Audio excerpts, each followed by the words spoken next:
Hello दोस्तों, welcome back to my channel once again. जो लोग पहली बार आए मेरे चैनल को प्लीज़ आप लोग सब्सक्राइब कर दीजिएगा। इस वीडियो में मैं चर्चा करने वाला हूँ वरुण बेवरेजेस लिमिटेड के बारे में। यहाँ पर उम्मीद है नाम आपको क्लियरली दिख रहा होगा। सबसे पहले मैं अगर हाई की बात करूँ, 468 रुपये 40 पैसे का इसने हाई बनाया था। लो की बात करूँ, 454 रुपये 75 पैसे के आसपास इसने लो बनाया।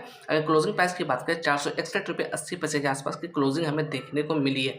यहाँ पर जो भी चर्चा मैं करने वाला हूँ, सारा डाटा जो मैं शेयर कर रहा हूँ पब्लिकली अवेलेबल है। आप चाहते हैं तो खुद से भी चेकआउट कर सकते हैं। सबसे पहले यहाँ पर मैं बात करने वाला परफॉर्मेंस के लिए, अकॉर्डिंग टू टिकट परफॉर्मेंस यहाँ पर एवरेज नजर आता हुआ दिख रहा है। वैल्यूएशन की बात कर लें तो वैल्यूएशन भी यहाँ पर हाई नजर आता हुआ दिख रहा है। ग्रोथ की बात करें, ग्रोथ यहाँ पर एवरेज नजर आता हुआ दिख रहा है। अगर एंट्री पॉइंट की बात करें, एंट्री पॉइंट यहाँ पर गुड नजर आता हुआ दिख रहा है। तो मैं यहाँ पर कहना चाहूँगा, अगर आप इसके अंदर फ्रेश खरीदारी करना चाहते हैं तो थोड़ा सा अवेयरनेस आपको दिखाना है, क्योंकि एक तरफा गिरावट इस स्टॉक्स के अंदर देखने को मिल रही है। अगर हो सके तो अपने फाइनेंशियल एडवाइजर से बात करिएगा, तभी किसी तरीके का डिसीजन लीजिएगा।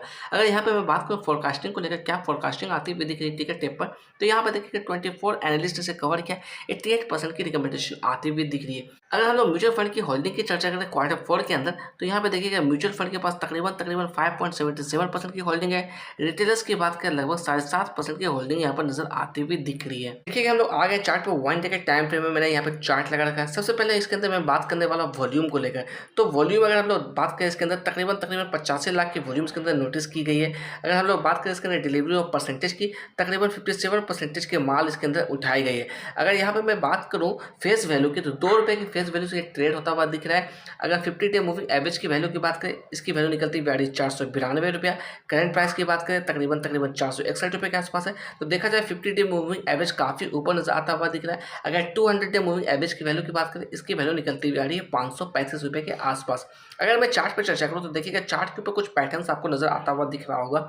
ये पैटर्न्स मैंने इंडिकेटर के हेल्प से ड्रॉ आउट किया है। तो यहाँ पर देखिएगा मैं इस लेवल के आसपास दिखाने की कोशिश करूँगा। थोड़ा सा मैं आपको जूम इन कर दूँ तो यहाँ पर देखा जाए तकरीबन 520 रुपये के आसपास इसके यहाँ से सेलिंग प्रेशर इसके अंदर देखने को मिली है। इसके बाद यहाँ से देखा जाए तो एक तरफा गिरावट इसके अंदर देखने को मिली। अगर मैं ओवरऑल यहाँ से मेजर आउट करने की कोशिश करूँ, 520 रुपये से ही कितनी परसेंटेज ये गिर चुकी है, तकरीबन 12% 11% समथिंग के आसपास ये गिरावट के साथ ट्रेड करता हुआ दिख रहा है। अगर यहाँ पर हम लोग बात करें अपसाइड में, तो ये जो लेवल दिख रहे हैं ये मे भी कहीं ना कहीं हमारे लिए पहला रिजेक्शन लेवल्स होना चाहिए। इसकी वैल्यू की बात करें, तकरीबन 485 रुपये के आसपास आती हुई दिख रही है।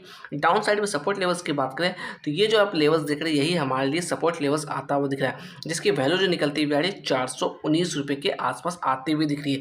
अगर इस लेवल से हम लोग बात करें, काफ़ी डीप ये नजर आता हुआ दिख रहा है। अगर थोड़ा सा हम लोग ऊपर बात करें सपोर्ट के लिए, तो मे भी कहीं ना कहीं 440 का लेवल एक अच्छा सपोर्ट हमारे लिए हो सकता है। मैं किसी भी तरीके की श्योरिटी की बात नहीं कर रहा हूँ, सिर्फ और सिर्फ मैं पॉसिबिलिटी की चर्चा कर रहा हूँ। यहाँ पर अगर अपसाइड का मूव दिखाता है, 485 के ऊपर सस्टेन करने में कामयाब रहता है, तो मे भी कहीं ना कहीं ये आपका 510 रुपये के आसपास जाता हुआ दिख सकता है। अदरवाइज अभी हम लोग बात करें तो काफ़ी नीचे ये ट्रेड करता हुआ दिख रहा है। अगर हम लोग यहाँ से बात करें तो एक कॉन्सोलिडेटेड रेंज में काम करने के बाद इसके अंदर ब्रेकडाउन देखने को हमें मिली थी। अगर इसके अंदर मैं बात करूँ कुछ और इंपॉर्टेंट चीज़ों को लेकर, यहाँ पर टेक्निकल्स की चर्चा करें, क्या टेक्निकल्स निकलती हुई आ रही है ट्रेडिंग व्यू की तरफ से, तो ओवरऑल इंडिकेशन यहाँ पर सेल का आता हुआ दिख रहा है। 14 से इंडिकेटर है जहाँ से सेल का इंडिकेशन हमें मिलता हुआ रहा है। अगर मूविंग एवरेजेस की बात करें, यहाँ से भी स्ट्रॉन्ग सेल का रिकमेंडेशन आता हुआ दिख रहा है। 13 ऐसे इंडिकेटर है जहाँ से सेल का इंडिकेशन हमें मिल रहा है।